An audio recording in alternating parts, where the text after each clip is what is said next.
بسم اللہ الرحمن الرحیم۔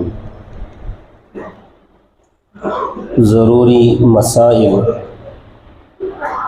وضو میں ہاتھ یا پیر کی زائد انگلیوں کو دھونا بھی فرض ہے۔ کسی کو ہاتھ میں یا پیر میں اگر کوئی انگلی یا انگلی کا کوئی حصہ کچھ زائد ہو تو اسے بھی دھونا فرض ہے۔ اگر ناخن اتنے بڑھے ہوئے ہوں کہ انگلیوں کے پوروے، انگلیوں کا سرا ان ناخنوں کے اندر چھپ جائے تو جب تک انگلیوں کے سرے تک یعنی پورووں تک پانی نہ پہنچایا جائے وضو درست نہیں ہوگا۔ ایسے ہی وضو کرتے ہوئے کوئی حصہ اگر سوئی کی نوک کے برابر سوکھا رہ گیا، وضو کرتے ہوئے چہرے میں، ہاتھ میں، پیر میں جن کو دھونا ضروری ہے، اگر ان میں سے کوئی حصہ سوئی کی نوک کے برابر بھی سوکھا رہ گیا تو وہ وضو ہی نہیں ہوگا۔ البتہ ناخنوں کے اندر جم جانے والا میل، جو فطری طور پر میل کچیل ناخنوں کے اندر ہوتا ہے، اس میل کچیل کی وجہ سے ناخنوں کی جڑوں میں اگر براہ راست پانی نہ پہنچے تب بھی وضو درست ہو جاتا ہے۔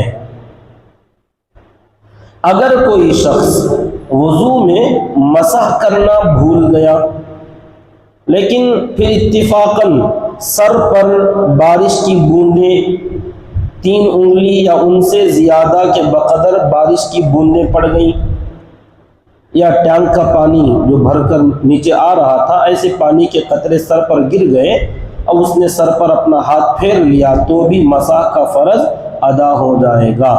خواہ ہاتھ سر پر پھیرا ہو یا نہ پھیرا ہو تب بھی مسح ہو جائے گا۔ اگر کسی شخص نے ہاتھ میں پانی لے کر چہرہ یا کوہنی پر ڈالا تو اسی ہتھیلی میں رہ جانے والی تری یعنی بھیگا پن جو ہاتھ میں رہتا ہے اسی تری سے سر پر مسح کر لے تو مسح ہو جائے گا، مطلب الگ سے پانی نہ لے تب بھی مسح ہو جائے گا۔ اگر ہاتھ یا چہرہ دھونے کے بعد اس سے ٹپکنے والے مستعمل پانی سے سر کا مسح کیا تو اب یہ مسح صحیح نہیں ہوگا، یعنی جو پانی ایک بار استعمال ہو گیا ہے اس پانی کو اگر دوبارہ کسی جگہ استعمال کرے گا تو وہ صحیح نہیں ہے، چونکہ جس پانی سے ایک مرتبہ طہارت حاصل ہو چکی ہے اسی پانی سے دوبارہ طہارت حاصل نہیں ہوگی۔ اگر کسی شخص نے انگوٹھی پہن رکھی ہو اور وہ انگوٹھی تنگ ہو، ایک دم انگلیوں میں چپکی ہوئی ہو تو وضو میں اس کو ہلا کر وضو کرنا ضروری ہے تاکہ انگوٹھی کے نیچے کے حصے میں بھی اندر تک پانی پہنچ جائے۔ اسی طرح اگر عورت نے تنگ بندہ یا لونگ پہن رکھی ہو، کانوں میں بالی وغیرہ ڈال رکھی ہو تو غسل کرتے وقت اس کو حرکت دینا غسل میں ضروری ہوگا تاکہ وہاں تک بھی اندر پانی پہنچ جائے۔ اور اگر انگوٹھی وغیرہ تنگ نہ ہو، ہلکی ڈھیلی انگوٹھی ہو تو ان کو پھر بھی وضو میں یا غسل میں حرکت دینا، آگے پیچھے کرنا ہے یا گول گھمانا مستحب ہے۔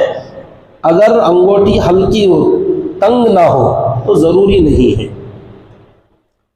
جس شخص کے دونوں ہاتھ مفلوج ہوں یعنی دونوں ہاتھ حرکت نہیں کر سکتے اور وہ وضو بھی نہیں کر سکتا اور تیمم بھی نہیں کر سکتا کیونکہ دونوں ہاتھ حرکت کرنے کے قابل ہی نہیں رہے، تو اس کو چاہیے کہ جس طرح بھی ہو سکے اپنے ہاتھ کوہنیوں تک زمین سے مس کرے، زمین کو دونوں ہاتھ کوہنیوں تک لگا دے، اسی طرح اپنا چہرہ دیوار سے لگائے، یہی عمل اس کی طہارت کے لیے کافی ہو جائے گا اور اس کے لیے نماز چھوڑنے کی اجازت اس حال میں بھی نہیں ہوگی۔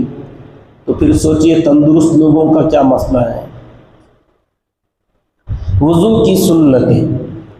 وضو میں اتنے سارے کام سنت ہیں۔ نمبر 1 نیت کرنا، زبان سے ضروری نہیں ہے، دل میں وضو کرنے کی نیت کرنا سنت ہے۔ دوسرے بسم اللہ الرحمن الرحیم پڑھنا۔ نمبر 3 ابتدا میں یعنی وضو کے شروع میں 3 مرتبہ دونوں ہاتھ گٹوں تک یعنی پہنچوں تک دھونا۔ نمبر 4 مسواک کرنا۔ نمبر 5 3 مرتبہ کلی کرنا۔ نمبر 6 3 مرتبہ ناک میں پانی ڈالنا۔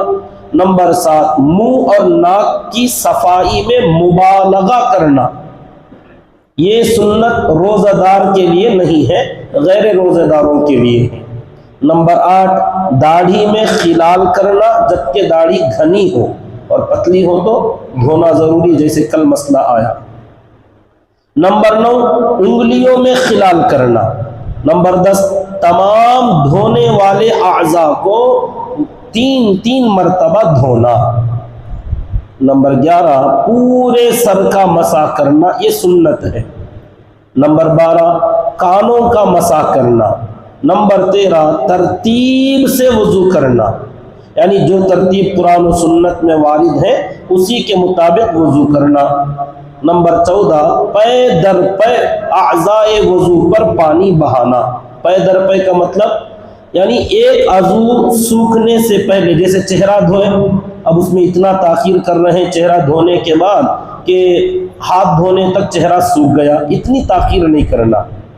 ایک عضو کے سوکھنے سے پہلے اگلا عضو دھو لینا۔ یہ تمام سنتیں جو 14 ہیں یہ متفق علیہ ہیں، اور بہت سے علماء نے اور کچھ سنتوں کا تذکرہ بھی کیا ہے، جیسے داہنی طرف ہر عمل کو سیدھے طرف سے شروع کرنا، ہاتھ اور پیر میں انگلیوں کی طرف سے دھونے کا اہتمام کرنا، گردن کا مسح کرنا اور رگڑ رگڑ کر دھونا، ان کو بھی سنت میں بعض علماء نے شمار کیا ہے۔ اب یہ جو وضو کی نیت تھی اس کا ایک مسئلہ سن لیں۔ وضو کرنے سے پہلے وضو کی نیت کرنا سنت مؤکدہ ہے، اور نیت کا مطلب دل میں یہ ارادہ کرنا ہے کہ میں اللہ تعالیٰ کے حکم کی تعمیل یا طہارت کے حصول، اللہ کے حکم کو پورا کرنے یا پاکی حاصل کرنے یا ان عبادتوں کو حلال کرنے کی غرض سے یہ عمل کر رہا ہوں جن عبادتوں کی ادائیگی طہارت کے بغیر میرے لیے درست نہیں ہے۔ اور ان الفاظ کو زبان سے بولنا ضروری نہیں ہے، بلکہ صرف دل میں اس کا استحضار کافی ہے۔ اب بغیر نیت کے کسی نے وضو کر لیا تو ایک مسئلہ سن لیں۔ اگر کسی شخص نے وضو کرنے کی نیت نہیں کیا، بغیر وضو نیت کے بغیر ایسے ہی وضو کر لیا، جیسے چہرہ دھو لیا، ہاتھ دھو لیا، پیر دھو لیا، سر پر ہاتھ پھیر لیا، وضو کی نیت نہیں ہے۔ ایسے ہی مثلا کسی نے ایک آدمی کو پانی میں دھکا دے دیا اور خود بخود اس کے اعضاء دھل گئے، پانی میں گرنے کی وجہ سے پورا جسم بھیگ گیا، تو شرعاً اس کا وضو تو ہو جائے گا، اس وضو سے نماز وغیرہ پڑھ سکتا ہے، لیکن وضو کرنے کا جو ثواب ہے نیت نہ کرنے کی وجہ سے وضو کرنے کا ثواب نہیں ملے گا، اس لیے کہ نیت کے بغیر جو وضو ہو وہ وضو تو ہو گیا مگر وہ عبادت میں شمار نہیں ہوتا۔ اور ایک مسئلہ، وضو کے شروع میں بسم اللہ کیسے پڑھیں؟ اللہ تعالیٰ کا نام لینا بہرحال مطلقاً سنت ہے، اور بعض احادیث شریفہ میں وضو کے موقع پر کچھ خاص الفاظ بھی آئے ہیں، جیسے بسم اللہ والحمد للہ، اس لیے ان کلمات کا اہتمام کرنا بھی بہتر ہے۔ اگر شروع میں بسم اللہ پڑھنا بھول جائے، وضو کے شروع میں درمیان میں یاد آیا تو کیا کریں؟ اگر کوئی شخص وضو کے شروع میں بسم اللہ پڑھنا بھول جائے تو بہتر یہ ہے کہ وضو کے درمیان جب یاد آئے اسی میں بسم اللہ اولہ و آخرہ، جیسے کھانے کے شروع میں بھول جاتے ہیں تو پڑھ لیتے ہیں، ایسے وضو میں بھی پڑھ لیں۔ اٹیچ باتھ روم جو کہ آج کل بہت سارے گھروں میں ہوتا ہے، حمام بھی ہے اور بیت الخلاء بھی ہے، اٹیچ باتھ روم میں اگر نجاست سامنے ہو، گندگی نظر آ رہی ہو، تو وضو کرتے وقت زبان سے بھی بسم اللہ نہیں پڑھ سکتے. اگر نجاست سامنے نہ ہو تو وضو کرتے وقت زبان سے بسم اللہ پڑھ سکتے ہیں، لیکن اگر نجاست ظاہر ہو، دکھائی دے رہی ہو، تو پھر زبان سے بسم اللہ نہ پڑھیں بلکہ دل میں پڑھ لیں. اسی طرح ننگے ہونے کی حالت میں، سطر کھلا ہوا ہو تو ایسی حالت میں بھی زبان سے بسم اللہ پڑھنا منع ہے، دل میں پڑھ سکتے ہیں. اللہ تعالیٰ سے دعا کریں کہ اللہ رب العزت ہم تمام کو صحیح عمل کرنے کی